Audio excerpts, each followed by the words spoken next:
سرکار علیہ السلام نے خصوصی افراد کی، اچھا چونکہ میرے سرکار تو ملجا و ماوا ہیں پوری کائنات کے، کائنات کی ساری مخلوقات جو آپ ہی کی بارگاہ میں آتی ہیں اور آپ ہی ان کی دلجوئی فرماتے ہیں، تو جو خصوصی افراد ہیں ان کی کیسے دلجوئی فرمائی، ایک بات. دوسرا جو مقام اور مرتبہ سرکار علیہ السلام نے ان کو عطا فرمایا اس کے بارے میں ذرا بتائیے. بالکل بڑا اہم موضوع ہے، اور دیکھیں کہ آپ صلی اللہ علیہ وسلم رحمت للعالمین ہیں، ماجا و ملوا ہیں، آپ نے ملجا و ماوا ہیں، آپ نے بہت اچھی بات کہی.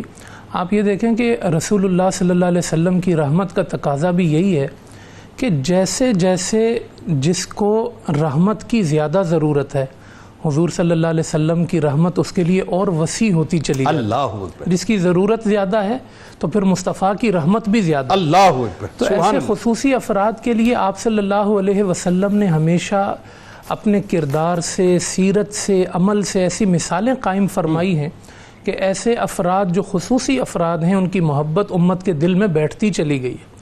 حضرت عبداللہ ابن مسعود رضی اللہ تعالی عنہ جو تھے وہ پتلی پنڈلیوں والے تھے. تو ایک دفعہ پیلو کے درخت پہ چڑھے تو کوئی دیکھ کے ان کی پنڈلیوں کو ہنسنے لگا. آپ صلی اللہ علیہ وسلم نے فرمایا تم ہنسے کیوں؟ کہا کہ میں ان کی پتلی پنڈلیاں دیکھ کے ہنس رہا ہوں.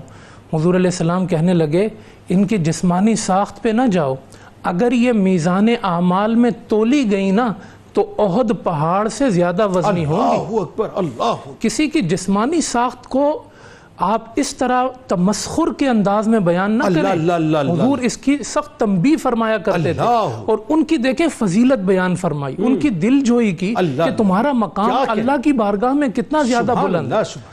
آپ دیکھیں کہ قرآن کریم نے یہی جذبہ جو ہے نا جو خصوصی افراد کے لیے ہے وہ اس میں موٹیویٹ کیا ہے. جیسے آیت کریمہ پڑھی گئی نا، لیس علی الاعمی حرج ولا علی الاعرج حرج ولا علی المریض حرج. یہ آیت جنید بھائی سورہ فتح میں بھی ہے، سورہ نور میں بھی ہے.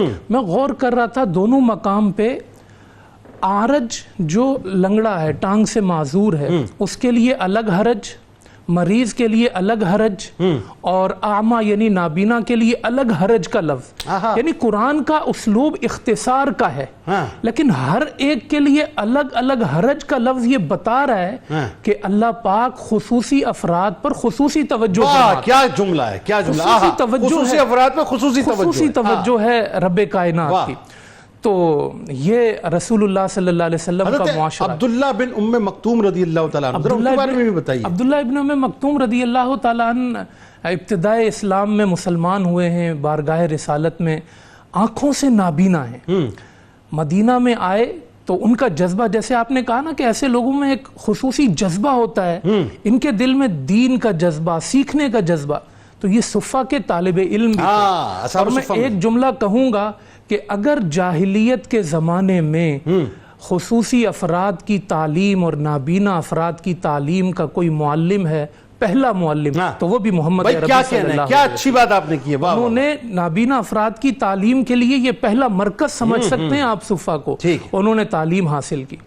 اور دیکھیں کہ ان کا جذبہ بڑھانے کا حضور علیہ السلام کا معاملہ کہ 13 مرتبہ مدینہ میں حضور جب مدینہ سے نکلے ہیں تو عبداللہ ابن ام مکتوم کو اپنا نائب بنا کے. اللہ اکبر. ایک جملہ قطع کلام کی معذرت، آپ کی بات سے ذہن میں آ گیا کہ یہ کیسے معلم اعظم آج دنیا ریسرچ کرنے کے بعد جو ہے وہ اپنا امپریشنز اور ہاتھوں کے لمس جو ہے ان کو پڑھوا رہی ہے جو دیکھ نہیں پاتے. سرکار علیہ السلام نے کوئی لمس نہیں دیا، صرف نگاہ کرم تھی اور ان کو پڑھانا شروع کر دیا. سبحان اللہ.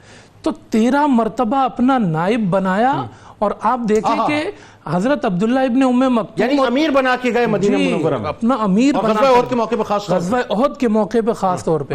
اور جنید بھائی ان کا خدا کے ہاں آپ مقام دیکھیں کہ جب یہ آیت اتری نا، لا يستوی القاعدون من المؤمنین غیر اولی الضرر والمجاہدون فی سبیل اللہ. اللہ نے فرمایا کہ جو گھر بیٹھے ہوئے وہ اور میدان جہاد میں جو ہیں وہ آپس میں برابر نہیں ہو سکتے. اب گھر میں بیٹھنے والوں کے لیے یہ لمحہ فکریہ تھا.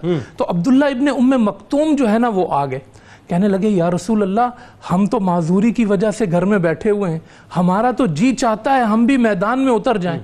اس موقع پر جب پہلے وحی اتری تھی تو اولی الضرر معذور لوگوں کا ذکر نہیں تھا، لیکن پھر رب کائنات نے اس آیت کو دوبارہ اتارا. اللہ. اور عبداللہ ابن ام مکتوم کے لیے کہ ہاں جو خاص طور پہ معذور لوگ ہیں وہ اس میں استثناء ہیں. اتنا بڑا مقام نابینا افراد کو اور معذور آپ دیکھیں نا معذور نہیں خصوصی افراد کو اللہ نے عطا کیا. اللہ. اچھا ایک اور بات بتائیے, غزوہ تبوک کا موقع ہے, وہ ذرا بتائیے کیا واقعہ تھا؟ سرکار علیہ السلام نے غزوہ تبوک میں ایک اعلان فرمایا تھا خاص طور پر خصوصی افراد کے لیے. ہاں, غزوہ تبوک سے واپسی پر آپ صلی اللہ علیہ وسلم نے یہ ارشاد فرمایا, کہا کہ بھئی دیکھو کسی کے ذہن میں آ سکتا ہے کہ یہ لوگ گھر میں بیٹھے ہوئے ہیں تو ہم سے پیچھے رہ گئے. فرمایا یہ یاد رکھنا, حبسہم العذر, ان کو عذر نے روکا ہے, لیکن یاد رکھو تم جو میدان جہاد میں قدم اٹھاتے ہو ہر قدم کا ثواب ان کو بھی مل رہا ہے, خصوصی افراد کو, خصوصی افراد کو بھی مل رہا ہے. کیوں؟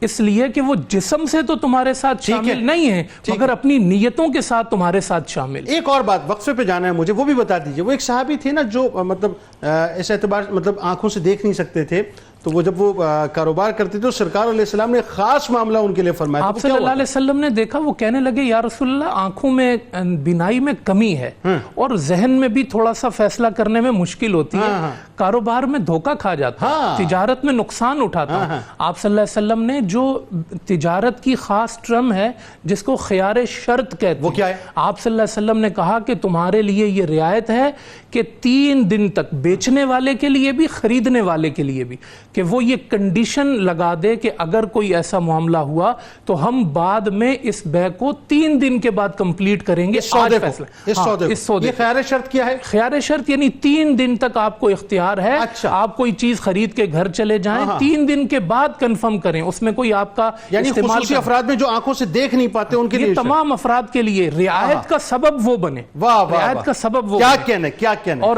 حضرت عتبان بن مالک رضی اللہ تعالیٰ نابینا صحابی ہیں, تو وہ حضور سے کہنے لگے یا رسول اللہ آپ میرے گھر میں آئیں, آ کے نماز پڑھیں, جہاں آپ سجدہ کریں میں وہاں سجدہ کریں. حضور حضرت ابو بکر کو لے کے پہنچ گئے ایک دن فجر کے بعد, کہا آج ہم تمہارے گھر پہ نماز پڑھیں گے. یعنی حضور اتنی محبت فرماتے تھے. حضرت عتبان بن مالک کہتے ہیں پھر میں وہاں سجدے کرتا تھا جہاں مصطفیٰ سجدے.